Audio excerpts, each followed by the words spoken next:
Let's talk about perception today. And by perception, I specifically and narrowly today am going to talk about how you perceive the value of the services that you're receiving, specifically from, let's in this case go with marketing and advertising as an example, but really this could be applied to all domains, whether it's an accountant or a lawyer or a real estate agent or anything like that. And I think historically there has been let's call it a set of rules or standards that everyone has followed for the better part of probably the last, I don't know, 60 years, right?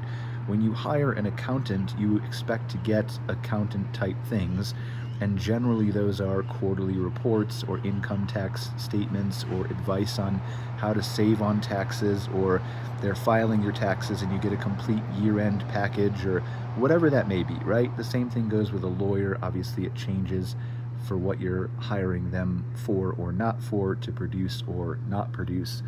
But my domain is marketing and advertising, right? And whether you're talking about accounting or legal or what we're going to talk about today, marketing and advertising, I think you need to have a clear understanding of the reframing that you all need to do as your perception as we head into a world of AI. Because right now, most of you, not all of you, most of you are hiring for the 60-year definition that has existed historically in the past. Most of you are hiring for people who are marketing experts or agencies that are promising to post on social media for you, and that's the thing that you need. Most of you are hiring for website companies to host your website and to edit some pages once in a while, because that's what you traditionally have always needed. But those are two really good examples of how you need to completely flip your perception on its head, and you need to stop hiring people like that, right? It doesn't mean stop paying attention and hiring people who do social media, or stop paying attention to and hiring people who host your website or edit your pages, but there needs to be a qualifier and on top of that, right? What else are they doing to earn their money? Because that in itself, those two things independently as a service, posting on social media and or hosting my website or editing pages, are not enough to justify you paying somebody to do anything anymore. So we traditionally would then, the next step would be like, all right, for social media, maybe we'll throw in some community engagement in there. If you just reply to some comments and answer some messages, then maybe that's a more complete service. Or if you're a website designer, maybe you throw in a little bit of SEO, you put in a plugin and you do some H1 and H2 tags and you tell me you're doing SEO for me, and that makes me feel better. And all of that worked as good as it could, right? For the last, SEO is a little bit newer, right? Last 20 years-ish. And same thing with social media over the last 15, 20 years. But all of that is being flipped on its head right now. And you guys need to be aware of this as owners and operators. Like, I'm coming to you telling you this as a marketer, right? Like, the core services that we offered and still offer today, social media marketing and website design, website hosting, are absolutely not worth you paying me to do unless you understand what else I am doing for you behind the scenes that most marketing companies are not doing for you. They're not. It's just not a thing. And that doesn't mean that there aren't good ones out there doing it. It doesn't mean that I'm the only one doing it. It means that you should hold my feet and everyone else's feet that you hire to the fire. And you should be dangerous enough from like a 5% level, which you can easily do with ChatGPT. Ask it what I should be focusing on or what I should hold my website designer, website host to the fire as. And you should be making sure that I'm doing the things that are important to make your business sustainable, not just now at a bare minimum to keep your website hosted and accessible, or to make your one-time or two-time edits a month that you need to use me for, or to just post the basic generic content with some words over it that's worked forever on social media. But it's to ask ChatGPT, how do you hold that person accountable for what is about to happen in the future and is happening right now, because consumer discovery is completely flipping on its head. And this isn't just a reframing of the job description of a website host or reframing a job description of somebody who maintains your website. It is completely reframing the entire job itself. Like, you should not really be hiring a website host or a website maintainer anymore. You should be hiring somebody who's an AI LLM architect. An AI, like for us, like for when I hire a website designer at my company to work for me to build websites, they're a digital experience manager, like, or a digital experience architect. That's what they are. Because this is changing so rapidly that the mere idea that they are going to be designing websites for me and hosting them and editing copy is ridiculous in 2025. It's ridiculous. I'm not going to hire somebody that can just do that, and you shouldn't pay somebody to do just that.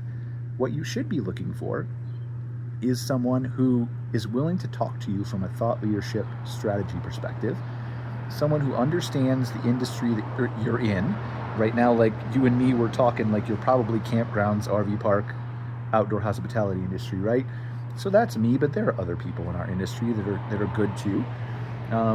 And you should be making sure that they are thinking about this stuff and they have a plan for this stuff.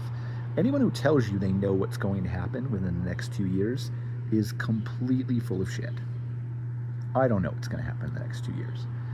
But what I do know is that there are certain foundational elements that you need to be laying down that will serve your brand for whatever happens for the next 2 to 10 years, that right now you have an edge on, that you can get a leg up on and you can start to do right now. Some of those are creating master SEO plans, which is what we call it, right? But like creating a plan for your website to understand, how am I, as the owner of this website, going to be the answer to as many questions as I possibly can be in ChatGPT, in Gemini, in Google's AI mode, in AI overviews, in Claude, in all those places, right? How am I going to be the answer to all those questions? Because if you're not thinking about that, you're not going to be the answer to all those questions. You might still eke out or win, if you do basic SEO, the answer to the question of what's the best RV park near Phoenix or San Antonio or Dallas or whatever you're trying to target. You might get lucky and be that answer, but you're not going to be the answer to the thousands and millions of other questions that guests are going to ask, or that ChatGPT itself is going to take a query like RV park in Phoenix and break it apart 20 different ways behind the scenes without ever telling the user, and incorporate all of those searches into a single answer that it's going to then deliver to the user who just searched for RV park near Phoenix, because the user behavior isn't going to change, right? And so you need to be thinking about all this stuff. You don't need to know it, but you need to have a partner who is paying attention to it and who is planning for it. And if you're just trying to outshop website hosts and people who are just going to edit a couple pages for you a month, and you think that that is the way that you should be saving money, then I encourage you to save money that way. If you're viewing me or an agency like mine through that lens of you're a website host and you are just there to edit pages when I have requests, you are dramatically overpaying me, and you should not be paying me for that service. Like, to all my existing clients right now. Seriously. Honestly. But I know I'm doing a better job for you behind the scenes if you will let me do that job for you. But you've got to trust the expertise, the advice, the research, the hours that I'm putting in to learn all this stuff for you, and know that I am setting you up not just for a tomorrow, but for a now. ChatGPT is 2.5 billion prompts a day. Google's 14 billion. In December 2024, 8 months ago, it was 1 billion prompts a day from ChatGPT. More than doubled in 8 months. 150% increase, right? This number is only going to exponentially grow, and we're not even talking about the fact that Google's throwing this in front of everybody, and so is everybody else in traditional search. It just is what it is. It's happening. You have to prepare for it.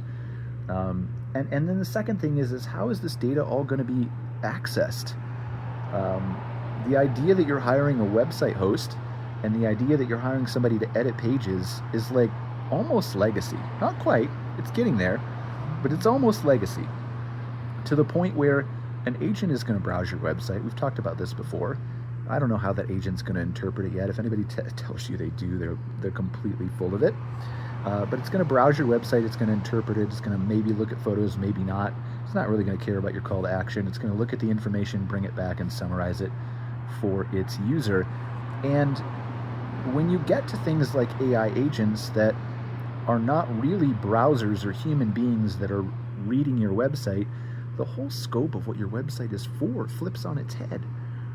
And this is only temporary too, guys. Like AI agents browsing your website with a computer and mouse like they do now in ChatGPT with the ChatGPT agent that was released last week are like the most temporary thing you've ever seen in your life. They work that way because websites aren't set up for the correct future. But very quickly, websites are going to be set up for that future.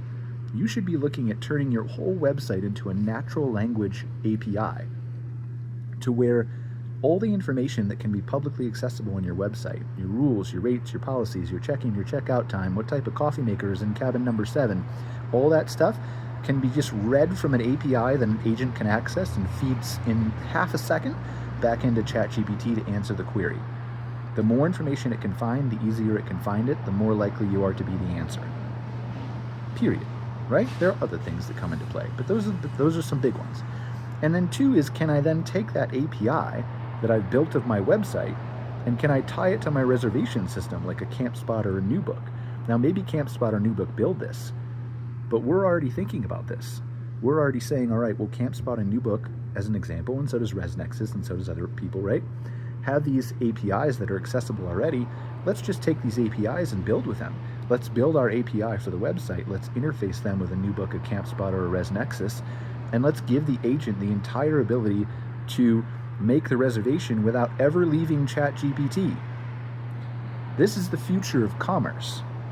The future of commerce is when you can go to Google and you can look up a restaurant recommendation and you can click book from right within Google and never leave Google and have your table. That's what's going to happen in Google for campgrounds, and that's what's going to happen in ChatGPT for campgrounds. But if you are out there looking for a website host or someone to edit pages for you, that person, I with almost 99.9% certainty can say, is not ever going to think about, do, strategize, or figure out how any of that stuff is going to work. And by the time you figure out that you needed it and could have had it 3 years ago, it's going to be too late and your brand's going to be buried. So, like, you just need to do a reframing of all this stuff.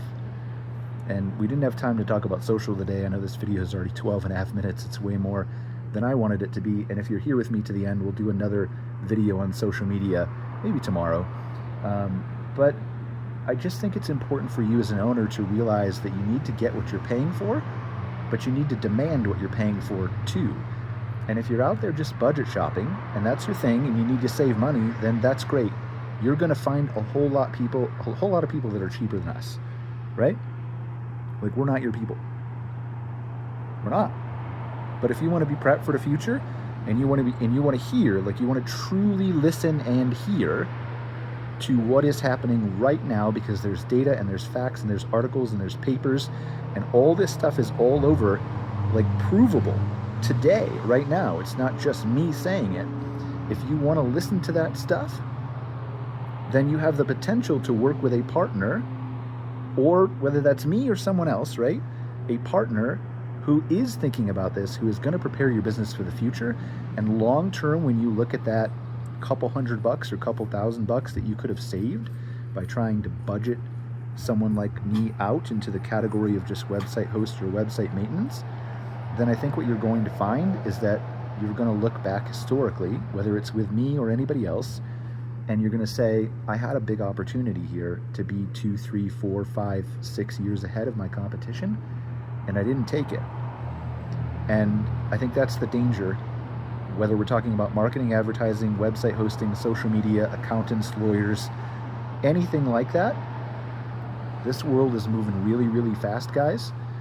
And if you're not willing to talk to a partner and trust a partner who, like, you feel in your gut you can believe, right? Because you're not going to know this stuff is fact. Someone could be completely full of it. I could be completely full of it, right? But know in your gut when you hear that person, and based on the data, and go ask ChatGPT to verify if someone's true or false or telling you a story or not, then, like, you're going to end up really far ahead of your competition, and you're going to have good partners in all facets of your business